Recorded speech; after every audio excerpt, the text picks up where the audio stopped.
Friends, welcome back to our channel.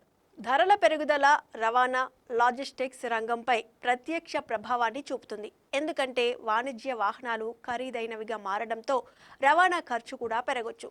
Maruti టాటాల పెరిగిన ధరలను చూసిన తర్వాత వినియోగదారులు తమ కొనుగోలు నిర్ణయాన్ని మార్చుకోవచ్చు. భారత మార్కెట్లో అతిపెద్ద కార్ల అమ్మకాల కంపెనీల్లో ఒకటైన టాటా మోటార్స్ తన కస్టమర్లకు పెద్ద షాక్ ఇచ్చింది. ఏప్రిల్ 1, 2025 నుండి తన అన్ని వాణిజ్య వాహనాల ధరలను 2% వరకు పెంచొచ్చని కంపెనీ ప్రకటించింది. పెరుగుతున్న ఇన్పుట్ ఖర్చులు, ఖరీదైన ముడి పదార్థాలను దృష్టిలో ఉంచుకుని కంపెనీ ఈ ప్రకటన చేసింది. ఈ పెరుగుదల వివిధ నమూనాలు, వేరియంట్లపై ఆధారపడి ఉంటుంది. ధర పెరగడానికి కారణం ఏంటి? ఆటోమొబైల్ రంగంలో పెరుగుతున్న తయారీ ఖర్చులు, ఖరీదైన ముడి పదార్థాలు, లాజిస్టిక్స్ ఖర్చుల కారణంగా ధరలను పెంచే చర్య తీసుకుంటున్నట్లు వాహన తయారీ సంస్థ టాటా మోటార్స్ తెలిపింది. అయితే ఖర్చులను ఆప్టిమైజ్ చేయడానికి తన వంతు ప్రయత్నం చేస్తున్నట్టు కంపెనీ తెలిపింది. అయితే కొంత భాగాన్ని కస్టమర్లకు కూడా బదిలీ చేయడం అవసరమైంది. మారుతి కూడా ధరలను పెంచుతుంది.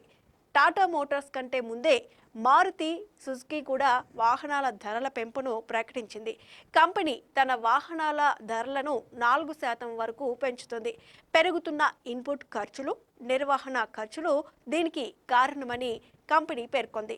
అదే సమయంలో ఈ నెల ప్రారంభంలో కంపెనీ తన చౌకైన కారు ఆల్టో K10ను ప్రామాణిక 6 ఎయిర్ బ్యాగ్స్తో విడుదల చేసింది. ఆల్టో K10 అన్ని వేరియంట్లలో 6 ఎయిర్ బ్యాగ్ల సౌకర్యం ఉంటుంది.